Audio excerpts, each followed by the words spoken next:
Dengiz sathidan 3200 metr balandlikda, Pomir tog'larining qoq markazida tinchgina uxlayotgan bir maxluq bor. Uning ismi Sares. Tashqi ko'rinishidan go'zal, sokin va musaffo ichimlik suvi havzasi. Ammo olimlar fikricha aslida bu Markaziy Osiyo tepasida osilib turgan, istalgan soniyada portlashi mumkin bo'lgan naqd yadroviy bombadir.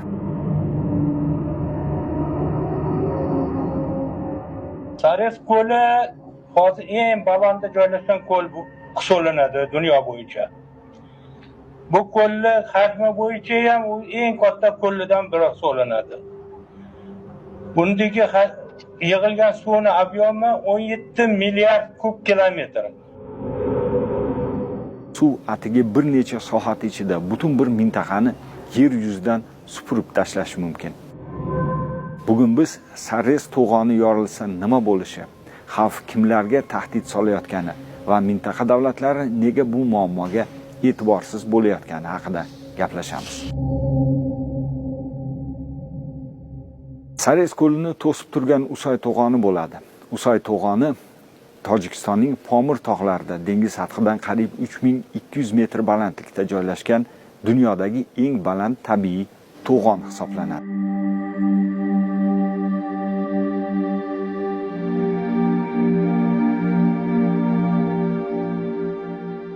Bu to'g'on inson qo'li bilan qurilmagan. U 1911-yilda Richter shkalasi bo'yicha 9 ballik dahshatli zilzila oqibatida tog' qulashidan hosil bo'lgan tabiiy tosh uyumidir.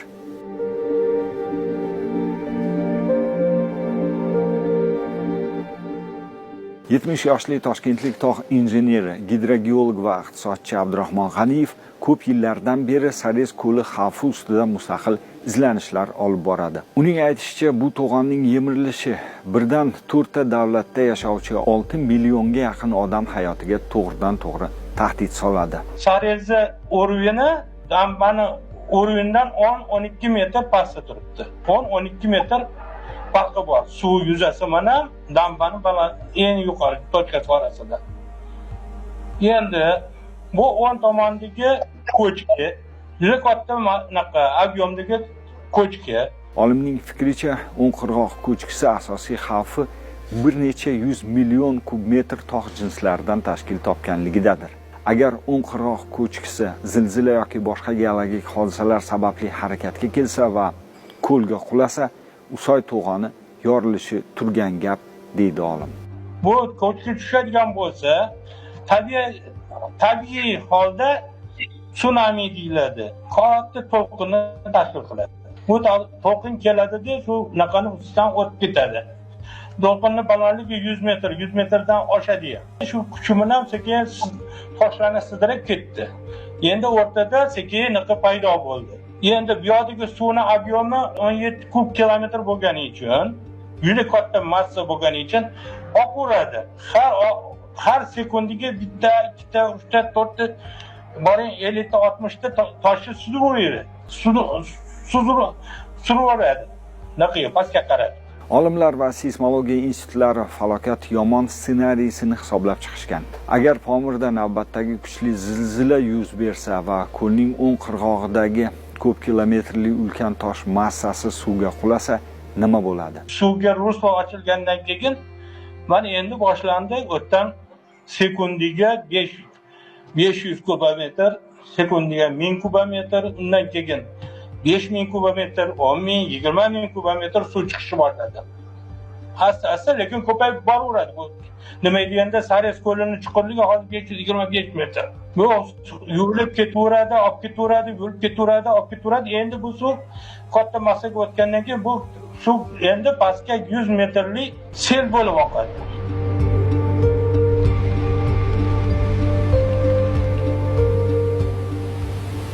Endi bizning Sares ko'limizni balandligi 3200 metr tepadan tushgani uchun, pastga qarab ketayotgani uchun o'zidan o'zi tabiiy nima deydi, gravitatsiya sababli tezlashib boraveradi. Suvning tezligi. Bu endi yo'l-yo'lakka 100 metr, 150 metr balandlikdagi suv oqib o'tgandan keyin o'sha anaqada Bartang daryosi hamma yog'i ketdi, undan keyin Vaqshga tushadi, undan keyin Amudaryoga tushadi. Orol dengiziga borgan paytda shu suvni naqasi balandligi 30-35 metr bo'lib qoladi. Bu bir sutkani ichida bo'ladigan ish. Mintaqadagi barcha ko'priklar, yo'llar, gidroelektrostansiyalar, uy-joylar va ekin maydonlari yo'q qilinadi. Ichimlik suvi ta'minoti butunlay izdan chiqadi. Moliyaviy zarar yuzlab milliard dollarni tashkil etadi. Ekologik oqibatlarni esa tiklab bo'lmaydi. Bu Markaziy Osiyo tarixidagi eng dahshatli gumanitar katastrofa bo'ladi. Shu sababli bu muammo faqat Tojikistonniki emas, balki butun Markaziy Osiyoning xavfsizlik masalasidir, deydi gidrogeolog olim Abdurahmon G'aniyev. Birinchi navbatda bu suvni balandligini tushirish kerak. Suvni yuzasini agar 100 metr, 150 metr pastga tushirsak, bu уже o'ng tomondagi ko'chka bor, uni tushishidan hosil bo'ladigan tsunamini xavfidan qutulamiz. Bu уже xavfdan qutulgandan keyin bu yuvib ketish xavfi umuman yo'q bo'ladi. Bunday tahdid qarshisida mintaqa davlatlari nima qilmoqda? Sarez ko'li yorilishi oldini olish maqsadida 1975-yilda SSR Vazirlar Mahkamasi qarori bilan uni o'rganish topshirig'i berilgan. SSR parchalanib ketgach, Sarez muammosi xalqaro darajaga chiqdi. Sababi to'g'on Tojikistonda joylashgan, lekin eng katta xavf quyi oqimdagi O'zbekiston va Turkmanistonga tahdid solib keladi. 2000-yilda Qozog'iston, Qirg'iziston, Tojikiston va O'zbekiston vakillari Jahon banki shafelligida yig'ilib, Sarez ko'li bo'yicha xavfni kamaytirish loyihasini ishga tushirishdi. Ushbu loyiha doirasida Sarezda ilk bor tezkor ogohlantirish tizimi o'rnatilgan edi. Agar to'g'onda biror o'zgarish bo'lsa, sirenalar chalinadi va ma'lumot sun'iy yo'ldosh orqali Dushanbe va Toshkentga uzatiladi. Ko'chka degan narsa hech qachon boshqarib bo'lmaydigan narsa. Bu qiziq narsa-da, pastiga o'shani nazorat qilib o'tirgan shu bittagina tochka bor. Sarezda. Bu Sarezda naql bo'lgan ko'chkini borib knopka bosishga vaqt bo'lmaydi. Naqa opovesheni yuborib tursin, shu xodim borib shu knopkani bossa, agar nima deydi, alarm deymiz unaqada. Trevoga ko'tarish kerak bo'lsa, bitta knopkani bosish o'ziga ulgurmaydi. Toshkentlik olim bu masalada yillar davomida ko'p joylarga murojaat qilishdan to'xtamayotgani, mintaqa rahbarlari va jahon hamjamiyatiga murojaatlar qilishda davom etayotganini aytadi. Men u prezidentga yozganman. Yiliga 3 milliard dollardan 8 milliard dollargacha pul topamiz shuni orqasidan. Endi xatim prezident qo'liga tushdi. Uni Gidroproyekt degan institutga jo'natib yuborgan. Gidroproyekt degan institut meni chaqirdi. 10 ta odam o'rtasida asosiy injinierlarni, главный injener proyekt deydi, proyekt rahbarlari, injenerlar bilan uchrashdik. Hammasini tushuntirib berdim. Shuni hammasini ko'rib chiqildi. Hech qanaqa nima deydi, kamchiligi bor, bu bo'lmaydi deb aytishganiga hammasi tan olishdi. Oradan bir hafta o'tgandan keyin men naqaga gidroenergiya tashkilotiga borib, menga nima bo'ldi desam, bilasizmi nima javob olibdi? O'sha Gidroproyekt degan institut direktori, texnika fanlari doktori Ahmedov degan odam yozib yuboribdilar. O'zbekistonda okean, dengiz yo'qligi tufayli bu masala neaktuallanadi. Insoniyat o'z beparvoligi tufayli dahshatli tabiiy va texnogen halokatlarni boshidan kechirganini mutaxassislar aytishadi va dunyo tarixidagi eng ayanchli misollardan biri Italiyadagi Vayon to'g'onining yorilishini misol qilib keltirishadi. 1963-yil 9-oktyabr kuni suv ombori tepasidagi Tok tog'ining bahaybat qiyaligi, taxminan 260 million kub metr tosh va tuproq massasi birdan siljib, soatiga 110 km tezlik bilan to'g'ri suv omborining ichiga qulaydi. Ulkan tosh massasi suv omborini atiga 45 soniyada toshirib tashlaydi va suvni tashqariga siqib chiqaradi. Balandligi 250 metrlik dahshatli tsunami tog' tepasidagi qishloqlarni yuvib ketadi. Qolgan 50 million kub metrlik ulkan to'lqin esa to'g'on ustidan oshib pastdagi vodiyga yopiriladi. Pastroqda joylashgan Langarone shaharchasi va yana bir nechta qishloq soniyalar ichida butunlay suv va loyqa ostida qolib, yer bilan bitta bo'ladi. Fojia oqibatida 2000 dan ortiq odam halok bo'ladi. Eng qizig'i, injenerlar qurgan Vayon to'g'onining o'zi bu dahshatli zarbaga bardosh bergan va deyarli shikastlanmagan. U hozir ham o'z joyida turibdi. Olimlar Italiyadagi voqea Sares ko'lida ham bo'lishi mumkin degan fikrda, faqat ulkanroq masshtabda. Mutaxassislar fikricha, Sares muammosiga bugun befarq bo'lish mana shunday achchiq tarixiy xatolarni takrorlash demakdir. Ha, mana qarang. To'qindi. Ha, to'qin.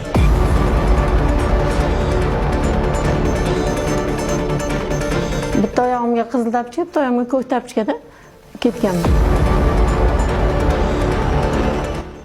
O'zbekiston tarixidagi Sardoba fojiasi ham katta talofat yetkazgandi. O'shanda atigi 1 milliard kub metrga ham yetmaydigan suv massasi beqiyos vayronkorlikni olib kelgan. Minglab odam boshpanasiz qolgan, suv oqimi qo'shni Qozog'istongacha yetib, ancha zarar yetkazgandi.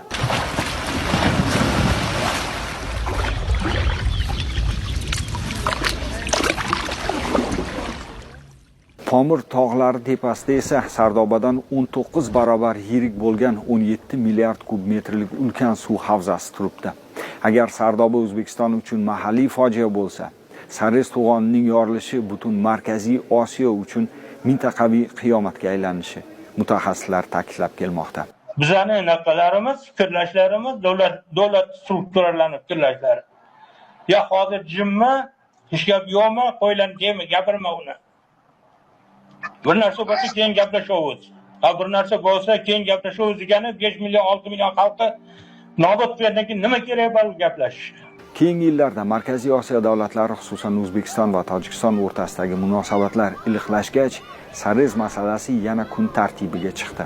2018-yil mart oyida Toshkent sammitida O'zbekiston prezidenti Shavkat Mirziyoyev va Tojikiston prezidenti Emomali Rahmon Sares ko'lidan tinch maqsadlarda foydalanish va xavfni birgalikda bartaraf etish to'g'risida kelishib oldilar.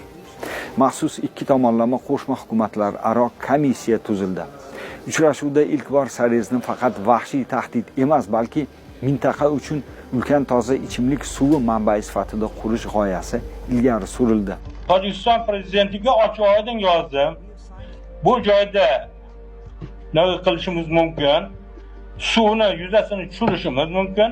Bu suvni yuzasini tushirish bilan barobar shu naqa suvni o'tdan chiqarib olayotgan suvimizni dunyo mamlakatlariga eng toza suv sifatida sotishimiz mumkin.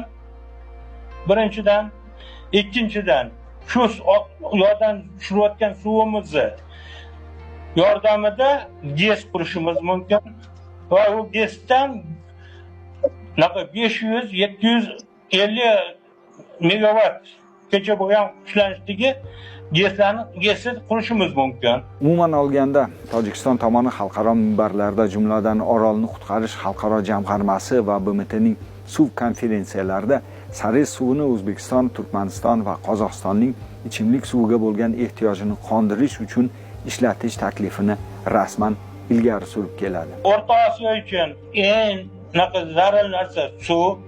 Mana shu suv Xudo bizga o'sha yerda zapas qilib berdi, 17 kub kilometr suvni. Bu suv agar nima deydi, asrab qolsak, bu suv necha yil, necha zamonga bizga nima deydi, hayot manbai bo'ladi. Agar shuni qilolmasak, bo'ldi, bizning O'rta Osiyoda boshqa joydan kutadigan suvimiz yo'q. Sares ko'li tabiatning insoniyatga bergan ham go'zal sovg'asi, ham jiddiy ogohlantirishidir. Olimlar fikricha, iqlim o'zgarishi va muzliklar erishi tezlashayotgan bugungi davrda Saresni nazoratsiz qoldirish Markaziy Osiyo davlatlari uchun jiddiy tahdid bo'lib qolaveradi. Bu esa Markaziy Osiyo davlatlarining bir yoqadan bosh chiqarib muammoni birgalikda hal qilishni taqozo qiladi. Vaqt esa kutib turmaydi.